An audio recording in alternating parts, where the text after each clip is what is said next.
I've been on the road a lot, but that hasn't stopped me from playing Rage 2 from Avalanche and Bethesda. And one of the reasons why I was able to play Rage 2 is, of course, the MSI laptop that they sent us out for review. I still have it. I'm still playing with it. It's the P65, the white one that's on the desk when I do EP Live. I was experiencing Rage 2 on this machine, played it while I was on the road, and I was very entertained, actually. It's a very easy to play experience. And then when I got home, I plugged it into my big screen TV and was blown away by the upscaling, beautiful, beautiful graphics.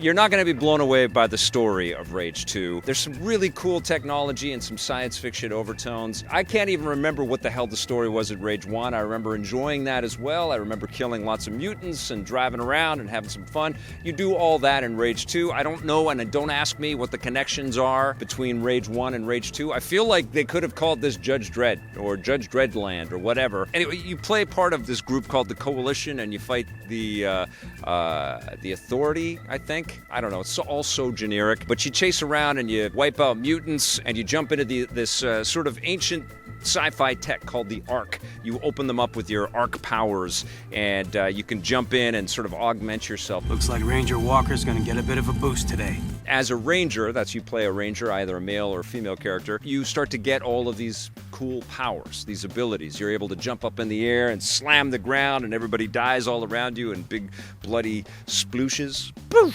sploosh! And these blue crystals fly everywhere, and the blue crystals actually act as energy and they can start to heal you a little bit. You can also do things like slide into people, a lot of kind of force power type abilities that you have in there. So slide into people and send them flying, and then you've got really cool weaponry, you know, traditional machine guns and pistols and shotguns and stuff like that, but also these really cool wing blade type devices that are kind of like a boomerang mixed with the Krull glaive. And I think that's the second time this year I've used that reference. And one of you gets it. It's kind of like a boomerang, and you hurl it and heads go flying and stuff.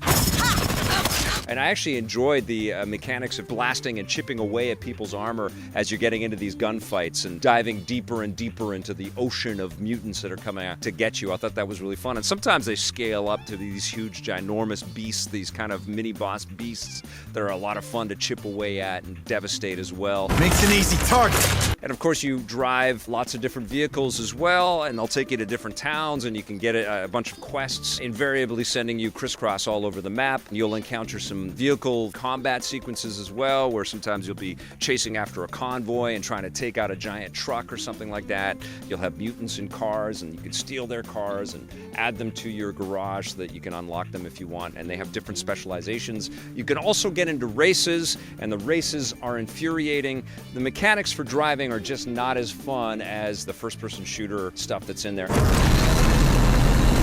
The effects and the violence are all very enjoyable and very fun and very over-the-top and zany. They splash neon paint all over the dystopian nightmare world that they've crafted for us, so it's not all just grays and browns. And the little pops of color make a difference. It certainly creates this kind of twisted comedic sensibility in the chaos that you jump into and navigate through. The devastated buildings with the graffiti all over the wall and the pink puff of smoke or something. People have painted themselves or painted their armor. You encounter mad scientists which kind of throw back to Mad Max, of course. And famously, this is the company that also made that pretty decent Mad Max game not too long ago. They've also been giving us the Just Cause universe as well. So very familiar, very comfortable with open world action-oriented games. And you can feel that. There's a maturity to the design of and the mechanics of this experience. You're comfortable when you're running around and sliding and sending people up into the air and then blasting them. There's lots of cool juggling fun, basically. Devastating fun that you can have with all of the characters that populate this universe. So, what you got? Frankly, the overworld of Rage 2 is pretty barren, and it's supposed to be. And I kind of felt this about Mad Max as well. It's just that you drive for long stretches and there's not really a lot going on. And it's hard not to drive in the world of I almost called it Borderlands 2. It's hard not to drive the world of Rage 2 and not think of Borderlands. You know, not think of your experience in similar kinds of vehicles, in similar kinds of environments in the Borderlands franchise. And I just got a little hands-on taste of Borderlands 3. I had more fun playing the little taste of Borderlands 3 than I had in my entirety consuming Rage 2. It's It's not a bad game. It's still a fun game. It's just and I think I kind of felt this about the original Rage. It felt like there was this wave of dystopian end-of-the-world shooters. Rage 1 felt so generic, and Rage 2 suffers kind of the same fate. You know, it just doesn't put itself above the fray and make it much better than the rest of the stuff that's out there. And it's unfortunate because the marketing campaign was excellent.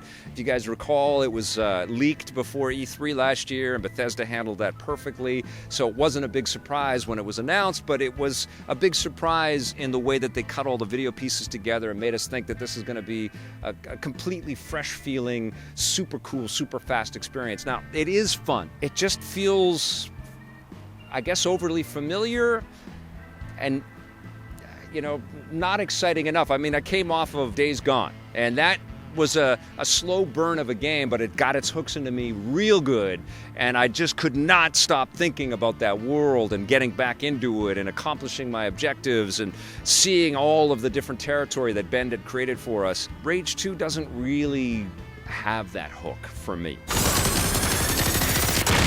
It's fun. It's a good game.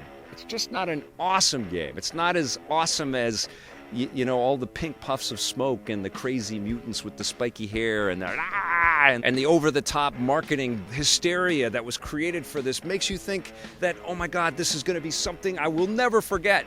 But I'll tell you what, I think you will play it, and you will dig it, and you will forget it, because it's one of those games where you, as you're playing, you're going, I know there's something better, like right around the corner. And that something better is probably going to be Borderlands 3.